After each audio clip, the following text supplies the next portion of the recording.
Howdy, howdy. Welcome on in to the pre-show before the free show. What? Forgot my delicious community coffee out there at my desk. Well, that's the second or seventh time that you've forgotten it today. No. 3? Third. Yeah. I left it there originally, and you alerted me to it. I then made another one and left it there. I figured so, because I went back and there was another cup, and I was like... And then I remembered that coffee and went and got it and brought it to my desk with the intent of bringing it into the studio to enjoy some delicious community coffee. And it's on my desk. Do you think I can get the intern to bring it to me? Maybe if you address him by his name. Welcome into the pre-show before the free show. I'm Greg. That's Ashley. How was your weekend? How'd the DeSoto Cedar Hill pregame show go? Oh, it went great. Yeah. It was the non-Texas football tonight show. Yeah, it was fun. It was really awesome to be able to do one more show with the whole crew that helped us bring all that to life, and got to hand out some scholarships at the end of it. So that was really, really cool. It was sad. I'm sad that it's over. Oh no. Like, genuinely sad. Usually by this time of the football season, I'm like, oh, thank God, only 2 more weeks. Like, I'm really sad for this one to be over, because we had so much fun on the show on Friday nights, which I think says a lot. So I have a question though. Yeah. What are you going to do this Friday night? Going to a game. Are you going to a game? Yeah. I was talking to them about that the other day. Everyone was like, oh, I bet Friday's going to feel weird without the show. And I was like, honestly, it never the first Friday for me that feels odd is the first one of January. Because I'll go to a game this Friday, and then it'll be state championships next Friday. And then at that point, you're kind of in the Christmas It'll be going. December 22nd. Yeah, so it's like you're in Christmas, and then after that, I've got to start getting ready for the Cotton Bowl. So, like, my football season doesn't really end until after the Cotton Bowl. So, and then you've got New Year's and all that stuff. So it's not until the first Friday of January that I sit there and everyone's like, I was like, what do normal people do? Because my next Fridays are booked throughout the rest of the year. Right. So, yeah, I think that's right. I think that generally it won't feel weird. I mean, this Friday I've got nothing to do. I might try to talk Tep wife into going to a game. We'll see. But yeah, I got nothing to do. It'll be. But I also, here's the other thing though, and this is something that maybe one day you'll experience. I have to try to balance, being a father and being a husband with the fact that I'm going to, next week, essentially abandon my family. Yeah. That's what happens. Is that starting on, it'll be Tuesday night because we got to go to dinner on Tuesday night, right? Starting Tuesday night, they may see glimpses of me, like in the morning, but like, I'm a useless person to them. I might as well just be like some dude, you know. So I have to build up the goodwill during these. This is an important goodwill building moment here for the Tepper Enterprises. Yeah, Got to make sure that my wife lets me sleep in my bed whenever I get back from state championships. Seems like a good thing. Hank's 5 now. Yeah, did he have a good birthday? He had a great birthday. We had a great birthday party, a joint birthday party on Saturday. Nice. At like one of those kids' gym type things. Great time. I jumped on a trampoline for the first time in probably 10 years. Still just as fun as it always was. Very fun. Very fun. Also, like you hear about your knees. You hear about your knees, and I get it, for sure. Feeling a little bit in the knees. But your hips. Oh, yeah. You'll feel it the next day if you're straining your hips. Yeah. But yeah, we had a good time. Max's birthday is tomorrow. Yes. He turns 2 tomorrow. So big doings. We'll do that. He is he's gonna think that this is just the best time ever, because birthday party Saturday. We celebrated Hank's birthday yesterday, right? So he got to have more cake. And then Tuesday, he's going to have cake again because it's his birthday. That's He's going to think that this rocks. We also saw Santa Santa also rocks. We saw Santa. Did the boys do good with Santa? They did great with Santa. Really? It was the first time Max has ever sat on his lap. Okay. For some reason, we didn't do it last year. First time he sat on his lap. Well, and I guess he last walked year right he up was to old him enough. and like probably in large part because his father can't grow facial hair. Like he just went like, it's like what is this? What is this thing on your face? I was like, it's a beard, man.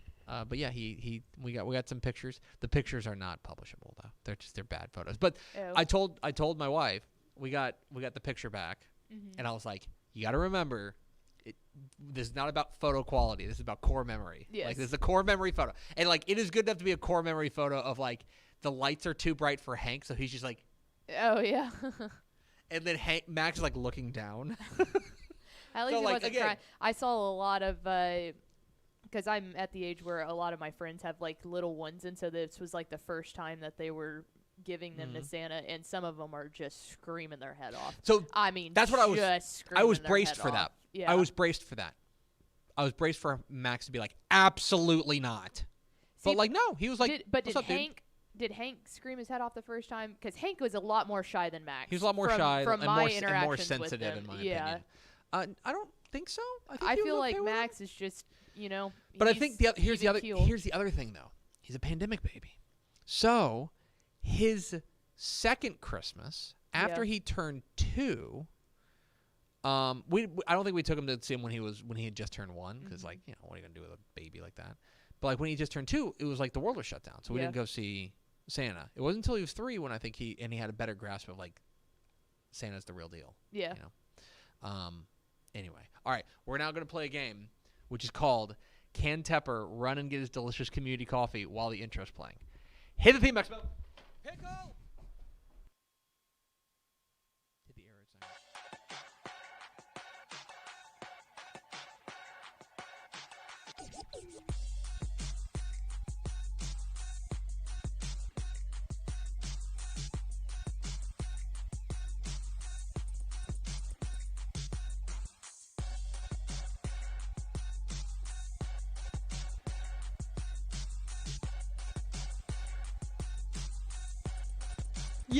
Yes, y'all.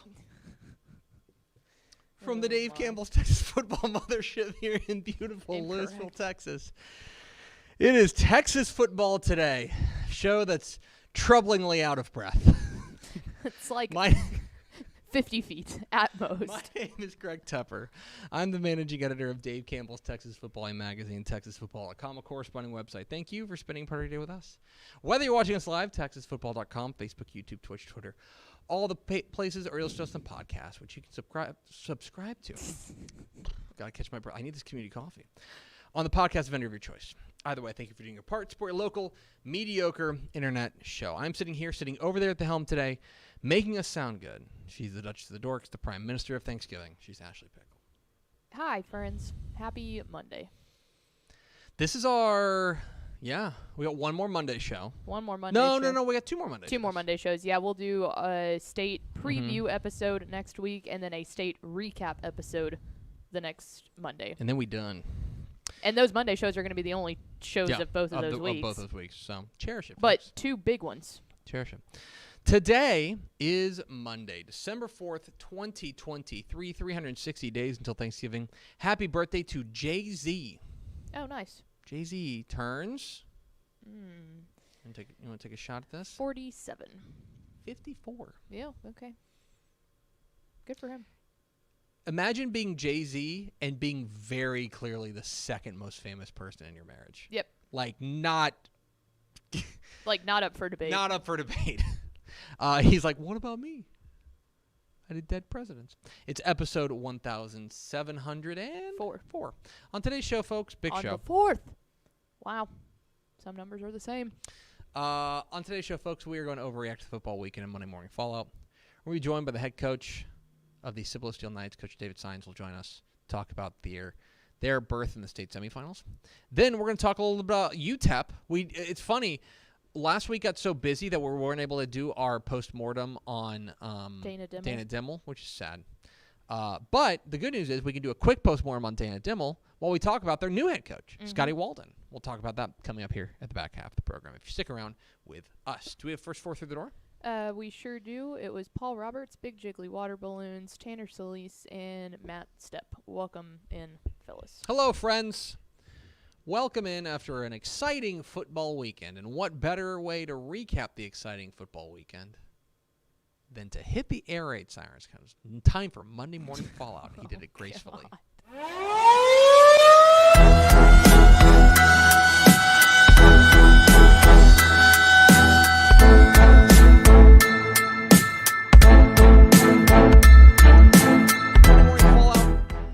Where we overreact to the football weekend. I have some thoughts. Okay. Would you like me to share them? I guess. Not really, but I'm here. Overreact to the football weekend. We'll start with my opening thought. There's always one. So, I would need to go back and do some research. And what do I have to do these days? I would have to go back and do some research and figure out when it was in each round of the playoffs that everything went crazy town banana pants. Because sometimes it's not often the first round. No. That's not often. There are some big stunners, but it's not often the first round. It seems like it's usually either area round or the regional semifinals. Mm-hmm. Yeah, usually Thanksgiving weekend. In the past handful of years, Thanksgiving weekend on the regional semifinals has been when everything has just. And yet, here we are now in the state semifinals, coming off of a regional final round that I can only describe as rebel-inducing. It was insane. Absolutely seismic across the state.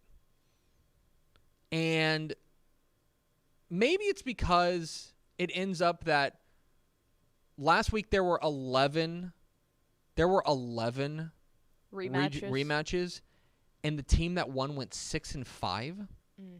So there were 5 teams that returned receipts. Maybe that's part of it. But there were also games that weren't rematches that had that. Gilmer beats Carthage. Mm-hmm. That is a game that was so far off our radar. Even though we think highly of Gilmer, just so far off our radar because I think we just assumed, you know what, Carthage got their scare. Mm-hmm. Now they're going to do what they normally do to Gilmer, which is to beat them. Mm-hmm. And then they're in a state semifinal. They don't lose in state semifinals. No. And then they're in a state championship games, and they've literally never lost in a state championship game. Mm-hmm. Right? Remember, Gilmer had lost 8 straight to Carthage. 8 straight. That one was stunning. I think we talked about it a little bit on Friday on our live mailbag show. Ganado over Ofurio is stunning, and we should acknowledge how stunning it is. Mm-hmm. That's a huge, huge upset. Right? That one is even more of an upset in my mind than Gilmer Carthage from a historic I think so. Historic perspective. I don't think from necessarily this year's team, but from a historic perspective, shocking. Yeah, I think that's fair.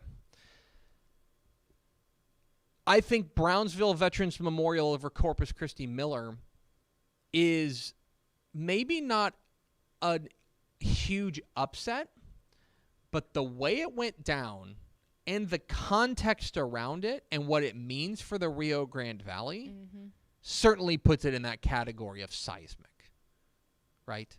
I think there's that. I also think that you look at some games like San Antonio Davenport beating Port Lavaca Calhoun, right? And the margin by which they beat them, by 35. Pretty impressive. Sunray beating Clarendon by 61. Yeah. What Albany did to Collinsville, right?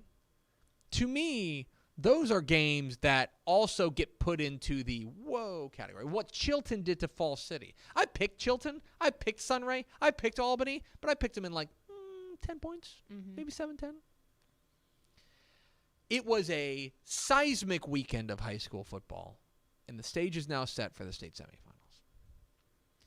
Game of the week, Tidehaven 34, Poth 28 in double overtime.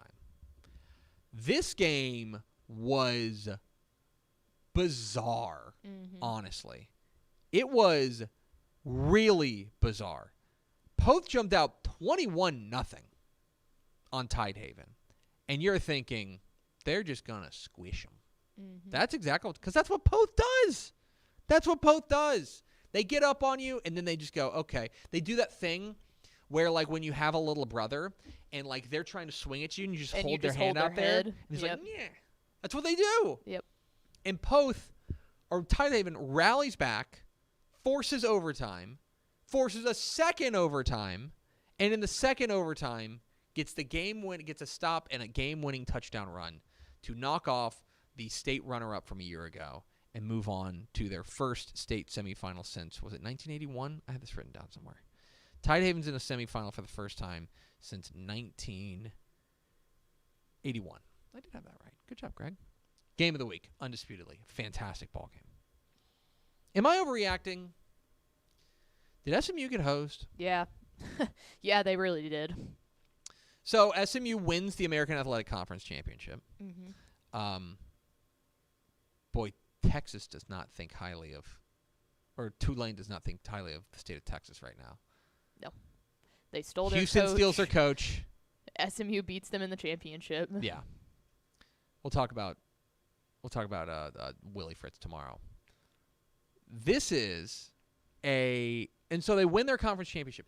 And because of that, there is talk of like, all right, New Year 6. Yep. They can be the highest rated group of 5 team. Most of the time the American is. Instead, they put unbeaten Liberty over them. Now, Liberty is undefeated. But tell me about strength of schedule. Conference USA is, all due respect to our friends in Conference USA. Love Conference USA. It's butt. But it's a butt conference this year. It's a butt conference. And Liberty edges them out. I think it was 23 versus 24. Is that right in the college football playoff? Yes. And so then you're thinking, okay, well, they're still the American Athletic Conference champions. Certainly, they're going to go to a good bowl, right? Certainly they're going to get a nice bowl, and everything will be fantastic. Instead, they will get Boston College in the Fenway Bowl. That's it. That's the thing. It's just the fact that, like, it's one thing to miss a New Year's 6 bowl. No. To get the Fenway sucks. Bowl against Boston College? This sucks. Boston College is 6-6. Like, there is literally nothing for SMU to gain in this one. No. They can't gain recruiting exposure because who cares in Massachusetts? They don't recruit in that part of the world anyway. No. They're playing, by the way, a future conference opponent. I get why Liberty being undefeated definitely meant something. I understand get that. it. But a better bowl. I get it. I don't like it, but I get it. Yeah. And as a homer, I am allowed to be like, no, SMU should have gotten it. Right. But I get it. But I do not get playing Boston College in the Fenway Bowl.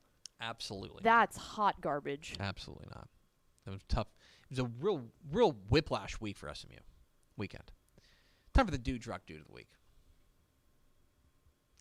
Perhaps the original Dudes Rock Dude of the Week.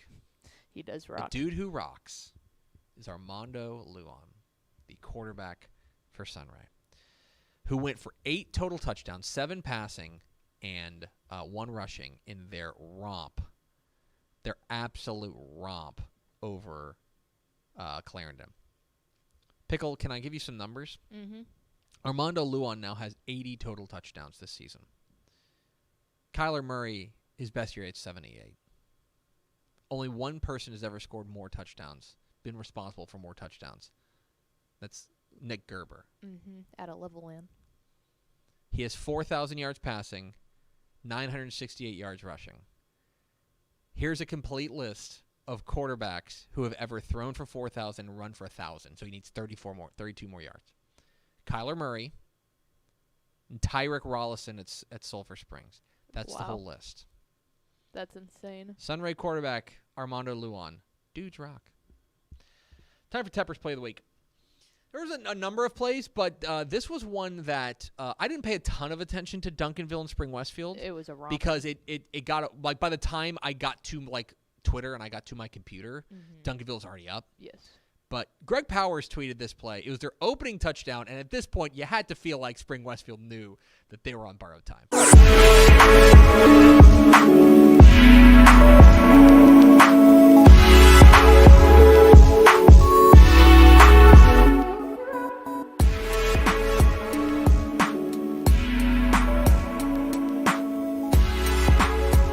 It's Keelan Russell to Corian Moore, and what in the world are you supposed to do with that?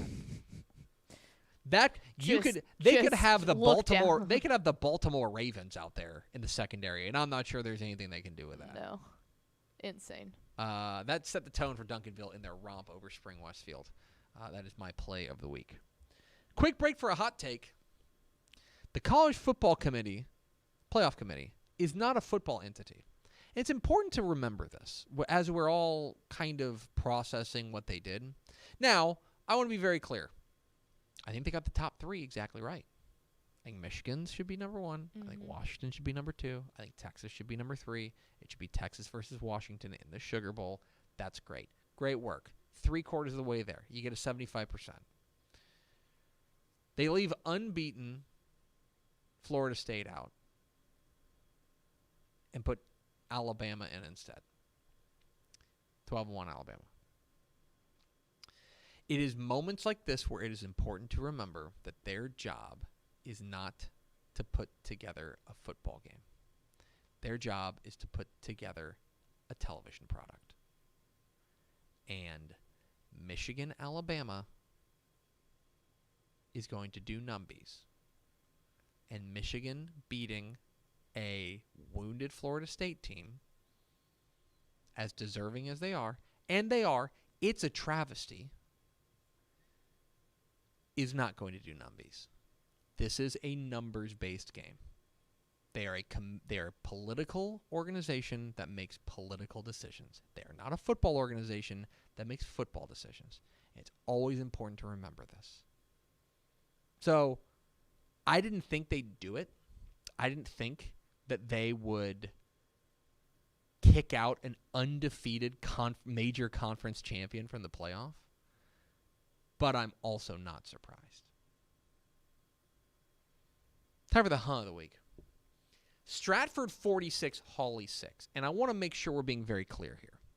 The is not that Stratford won. No, I said on the show on Friday I thought Stratford You thought Stratford was going to win.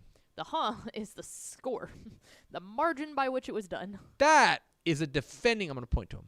That right there is a defending state champ.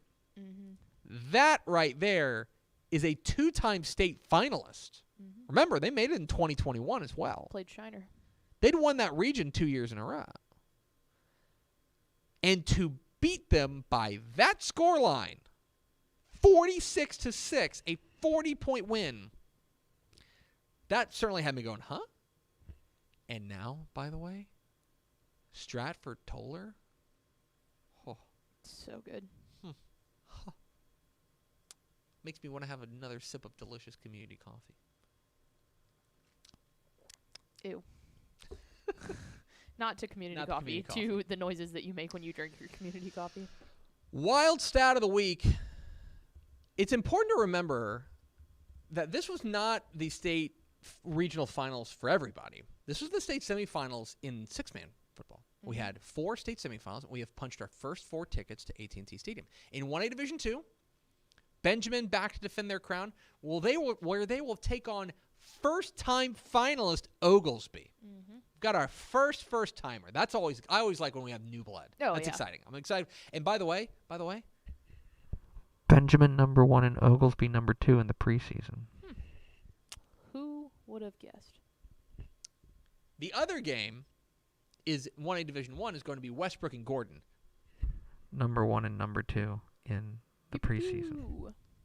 But I want to talk about Gordon's defense, okay? When we think of 6-man football, we think of offense, right? Understandably so. They beat Jonesboro 54-18 in the regional in the state semifinal. 54-18. They Mercy rule, though. By the way, Benjamin won. I didn't see. I got to look up the score. But Klondike only scored 4 points. They kicked a field goal, a 6-man field goal, which is ultra rare. Anyway, that's exciting only to me. This is, through their first 14 games, Gordon has allowed 116 points. 116 points. 8.2 points per game. Okay? That is pretty remarkable for 6-man football. Oh, that's insane. Pretty that's remarkable for any team, much so less 6-man. That's what I want to tell you. Okay? At 8.2 points per game, they would have the 10th best scoring defense in all of 11-man football. Oh, my God. That has to be number 1 in 6-man, then. Oh, by a mile. It has to be. By a mile. The second best defense, according to the numbers I can pull up real quick, in UIL is Whiteface, which gave up about 14.5 points a game. So they're clear by 6 points per game. Insane. Gordon's defense is exceptional. It's going to be a fantastic way to kick off state championship weekend because Westbrook, the 2-time defending champs, and Gordon, going to be good stuff. Time for the final rendition. Sad to say. The final edition. I wonder if we'll get any dogs at state. Ooh. Time for the Matt Step. He got that dog and player of the week. And now, the Matt Step. He got that dog in him. Player of the week. What's up, y'all? Matt Step, Dave Campbell's Texas Football, and I'm here to bring you the winner of the regional final edition of the Matt Step, He Got That Dog in Him award.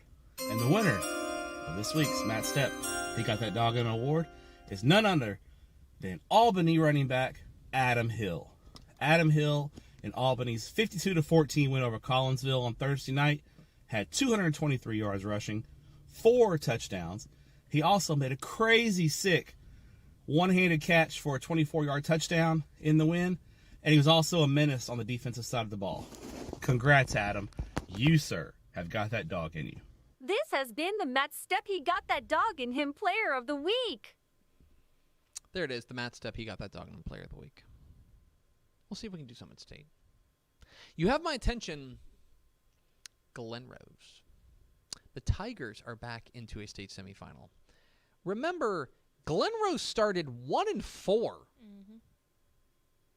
They were like... After making it to a state semifinal last year. But remember, right? with Glen Rose, they graduated real heavy. Yeah, they made a semifinal. Remember, they gave Carthage a real scare. Yeah.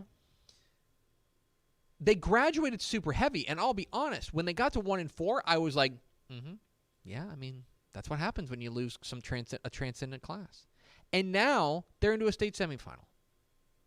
Cliff Watkins knows what he's doing up there. Get excited for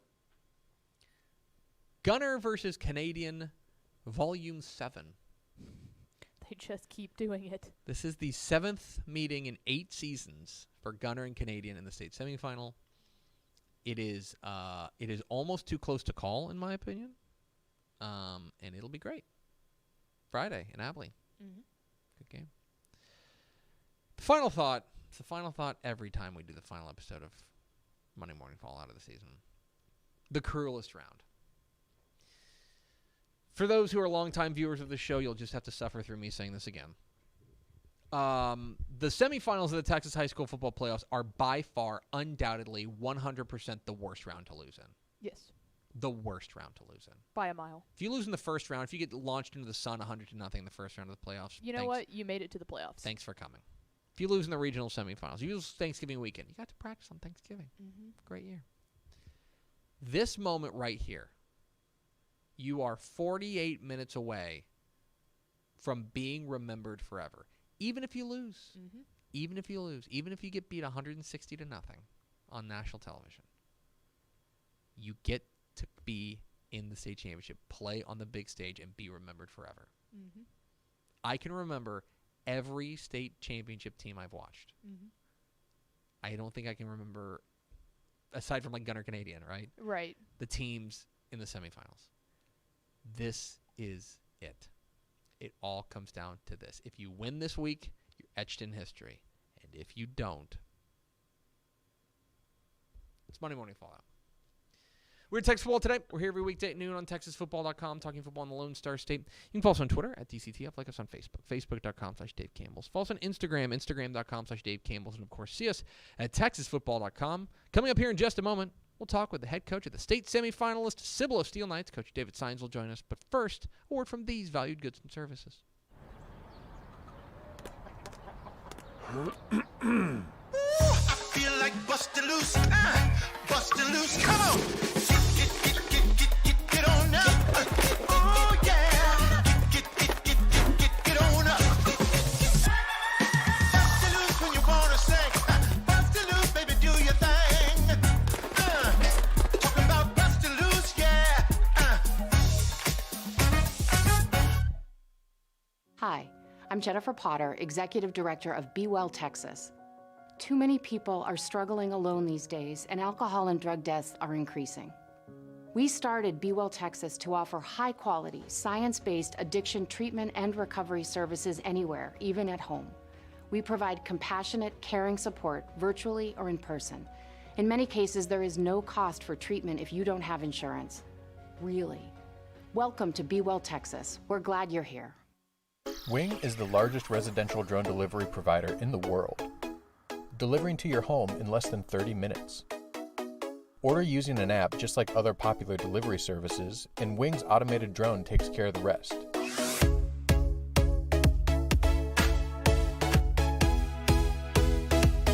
It's fast, safe, and sustainable, and it's now delivering to parts of Dallas-Fort Worth, Texas. You can learn more at wing.com/TexasFootball. Again, that's wing.com/TexasFootball. Born and bred in Texas hits a little different, as it should. Texans love doing business with fellow Texans. VCR Now takes its Texas roots as seriously as its many partnerships with schools and universities around the state. It's also why we're so proud to promote our brand in the pages of the Texas Bible, Dave Campbell's Texas Football, and on the airwaves of Texas Football Today. Driven by producing quality broadcast video, state-of-the-art audio, and LED video scoreboards at affordable prices, VCR Now makes sure to listen to your needs in its athletic department before recommending the next best steps. Building great products is our business, and it's our focus on building meaningful, long-term partnerships with our clients that sets us apart. From our 24/7, 365-day help desk, the training lab in our hometown of Red Oak, or our sports marketing business plan that puts money back in the hands of our athletic departments we support, VCR Now is built to last.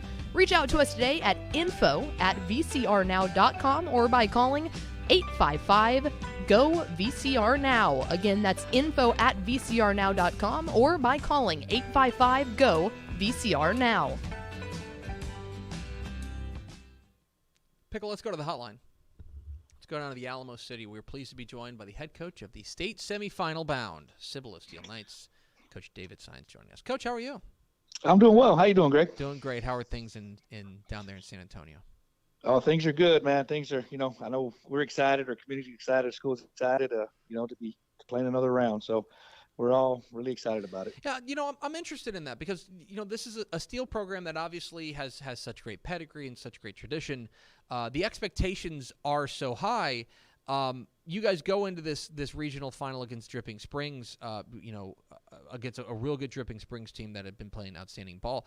What was your message to your guys before you headed out onto the field on Saturday? Oh, it was just go out and compete. You take it one play at a time, and stay positive, throughout the entire game because we knew it was going to be a battle.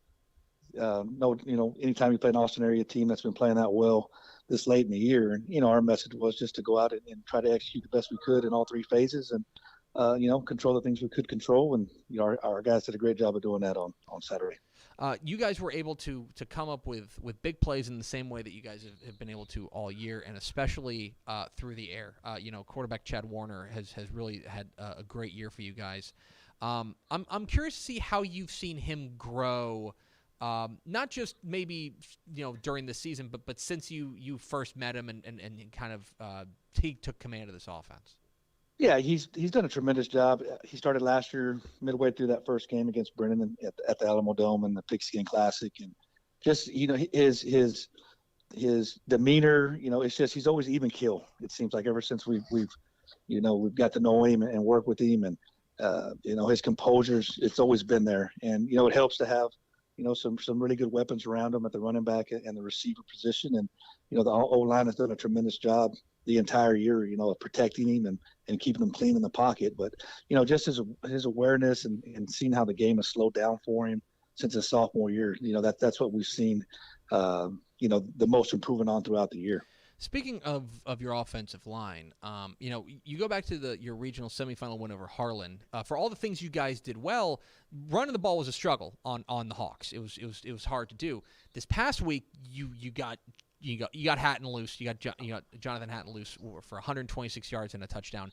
How important was it, and how much of a focus was it for you guys to make sure you guys established the run against Dripping Springs?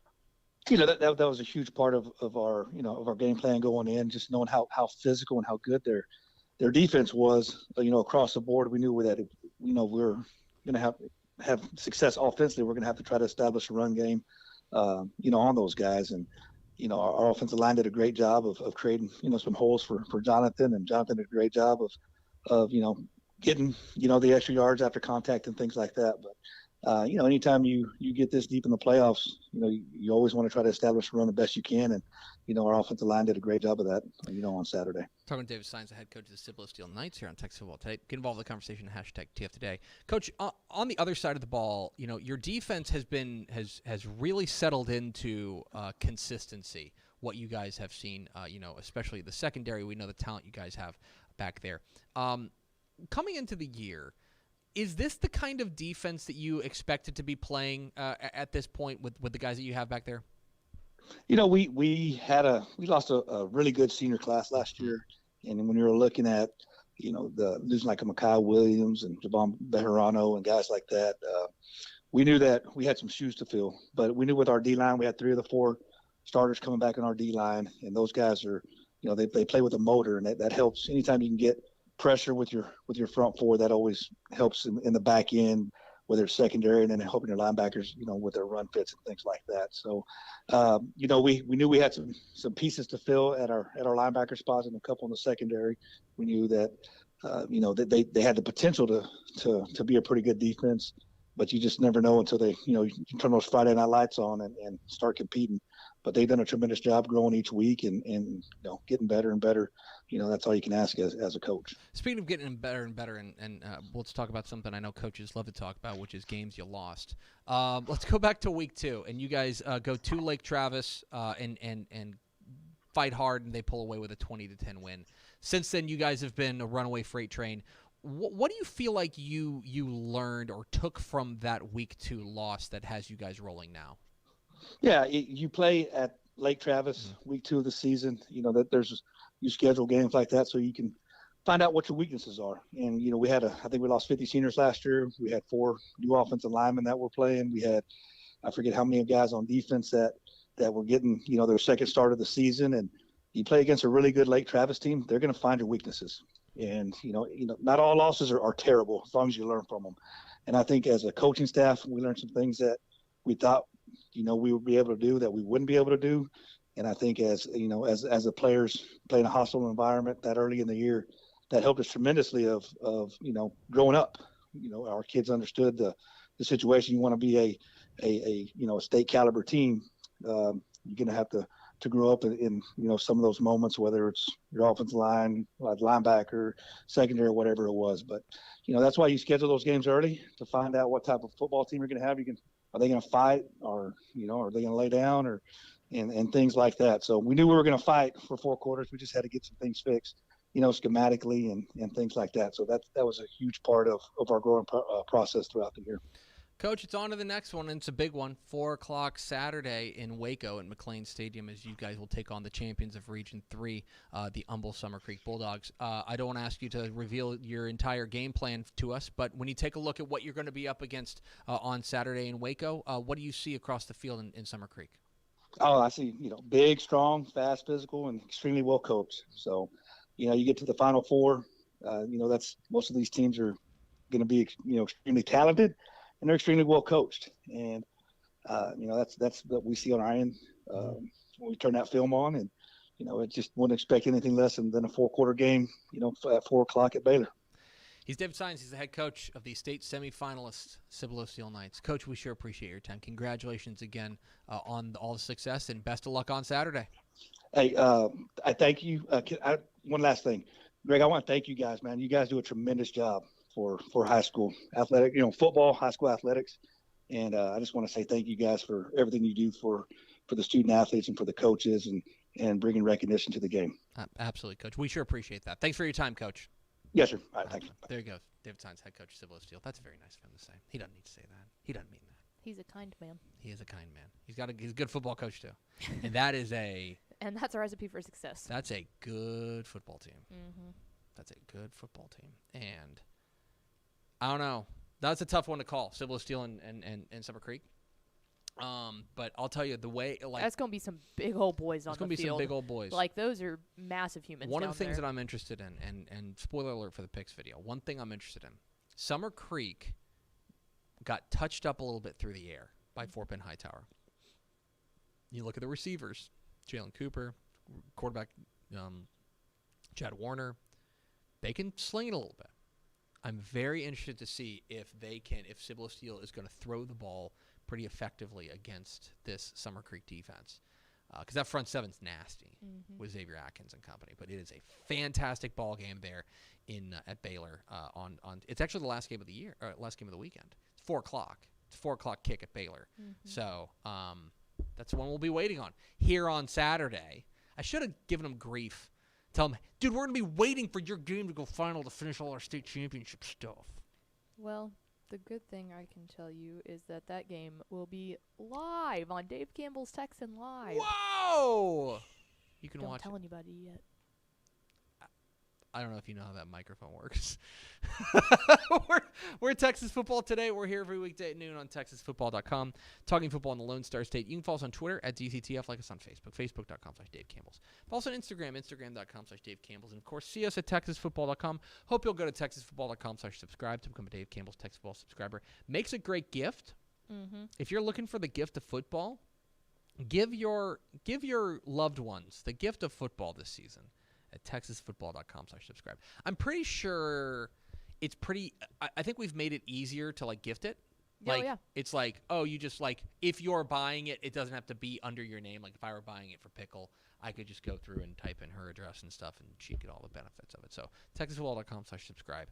Get your loved one the gift of football. At TexasFootball.com/subscribe. Not to mention, you also get access to Texan Live, which has everything not yeah. football on there too. Like we do have really good football coming up this week, but after this week, it'll be a ton of every other sport under the sun that you can imagine. Yes, absolutely. Alrighty, Pickle. Let's talk a little bit about UTEP. The Miners. The Mighty Miners. I know that Houston made a hire as well. We're going to talk about that tomorrow. But we've been putting off talking about UTEP press for a conference minute. is going on now. Yeah, we've been putting off talking about UTEP here for a minute, and I want to make sure we close the book on Dana Dimmel and open the book on their new coach. So Dana Dimmel is out after 6 seasons at the helm of the UTEP Miners with a 20-49 mark. Goes 10-34 in conference play. And again, one of the things that happens whenever a coach gets fired is we kind of reduce him to his record. And to be clear, you are what your record says you are. There's no putting lipstick on a pig, right? At some point, you got to win ball games. And if you're just talking about Dana Dimmel, he didn't win enough ball games. That's the sad truth of it. I like Dana Dimmel. I like him personally. He's been a friend of Dave Campbell's Texas Football. I'm sorry to see him go. But I understand why they did it. They go 3-9 this year. He had a losing record in 5 of his 6 seasons. They did go to they did go 7-5 in 2021, which was impressive. Went 7-5 in 2021, lost the New Mexico Bowl. I think the biggest issue with Dana Dimmel at UTEP is kind of something. It was one of the things that it was in the walls whenever he was hired, and not the walls at UTEP. It kind of came part and parcel with hiring a guy like Dana Dimmel. Dana Dimmel, you may remember, he's a Bill Snyder guy. Worked for Bill Snyder, offense coordinator for Bill Snyder twice, right? First in the 90s before he got hired at Wyoming and Houston. Then he made it back to Kansas State to work for him again. He is a Bill Snyder guy, and Bill Snyder ran a style of offense, not coaching anymore, at Kansas State that is running game and defense, and it's just kind of old school. It's an old school way of doing business. And that was always going to be the way that he wanted to run it. He wanted to run a hard-nosed, physical style of football and grind it out and play great defense. I'm not here to tell you that that can't work in 2023 because I think it can. I think in some ways it's kind of what Georgia does. You know, it can. But the difference, I hope I don't need to illustrate this, but the difference between UTEP and Georgia is that Georgia can go out and get 5-star offensive linemen. Yes. And 5-star running backs. And 5-star linebackers. And that is a harder needle to thread at UTEP, which has, as we've talked about on this program before, institutional and geographic, not institutional. What I mean is like baked in challenges. Getting recruits to go to El Paso is tough. It is only going to get tougher. I'm not trying to be the bearer of bad news here. It is only going to get tougher with their conference situation. As Conference USA, in my opinion, continues to tumble down to be probably the lowest ranked conference in the nation, right? That's why it's a little surprising Liberty got into the New Year's Six. Yep. Right? Because this is now the transition league, right? Sam Houston, Jacksonville State. They are piecemealing it together. They're adding Delaware, right? It is only going to get more difficult. And so for Dana Dimmel, I think he ran into a number of circumstances that would not allow them to take that next step. Part of that, I want to be clear, I'm not saying he's a victim of circumstance. No. You have to adapt. You have to change. You have to find a way through. And it just didn't happen.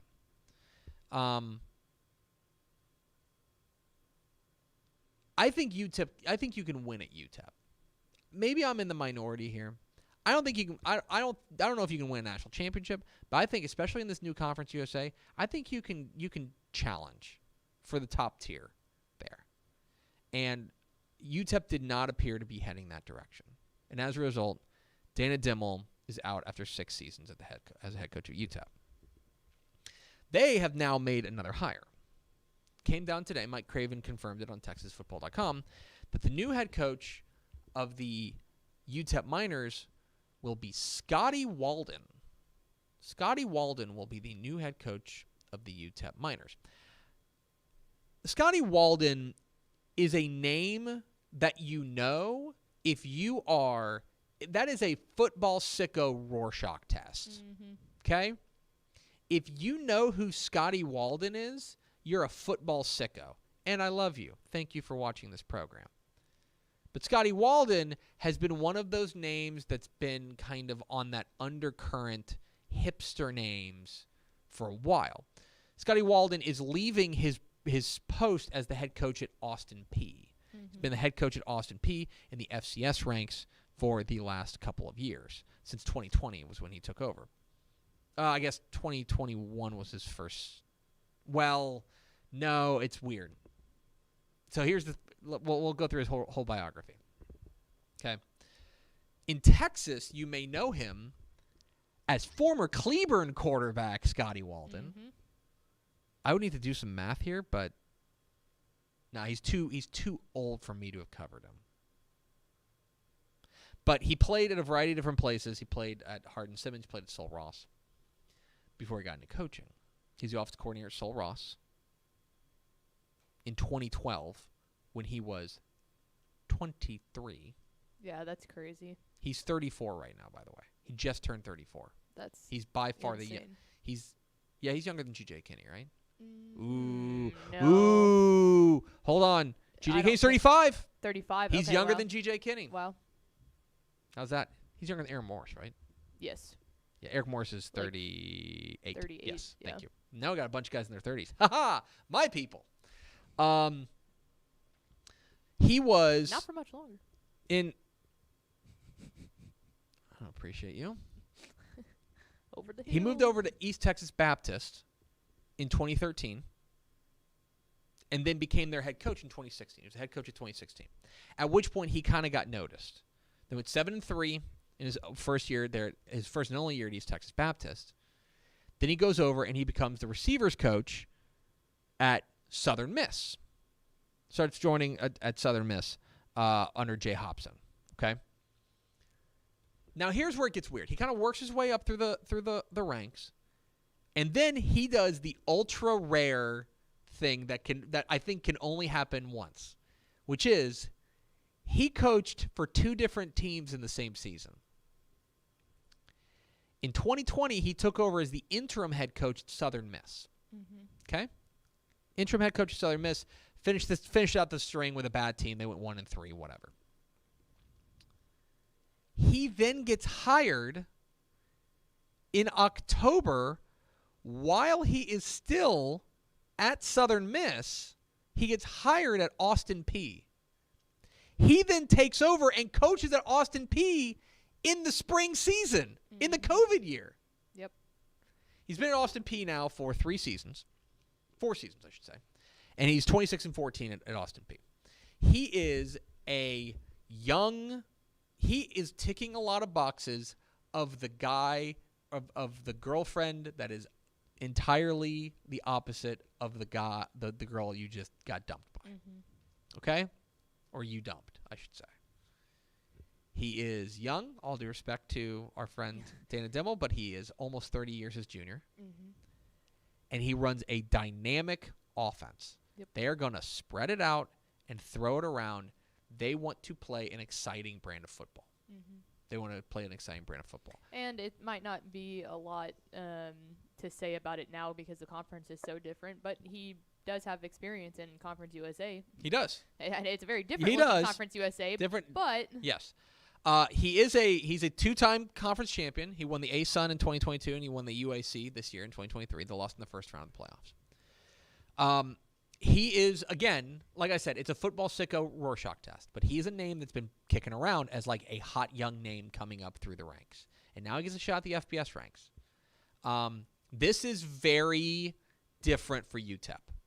And especially, I don't know that they have ever had a guy, I need to look through their history. They certainly, in the spread era, right?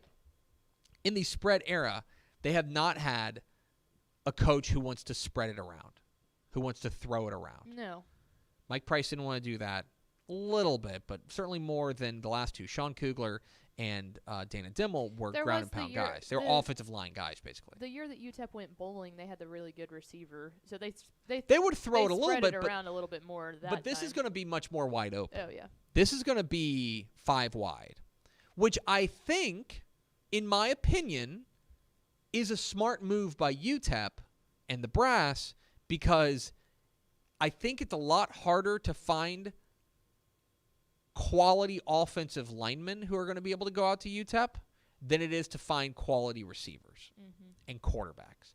If UTEP gets, let's just say UTEP can get the 18th best quarterback in Texas in the class of 20 whatever, that's still a quality quarterback. I think it's an interesting shift. I think it's going to take some time to churn that roster, and it would not be a surprise if they go real portal heavy in 2024. But Scotty Walden, I think you can expect an exciting brand of football. My next question is, who's the defensive coordinator? This is a guy who essentially has been offense his entire life. Who does he hire as his defensive coordinator? It's a big question moving forward. But Scotty Walden, the new man in charge out there in El Paso. A Texan, Cleburne. Yeah, how about that? Yellow Jackets. So there you go. Now let's go to Ashley Pickle from America's second favorite segment. Final thoughts. Stay tuned to TexasFootball.com. That's like the biggest thing that I can say. We're gonna be having all of our state hub go live next Sunday. Yeah. Sunday evening usually. Our goal. So we're gonna be up here all day Saturday working.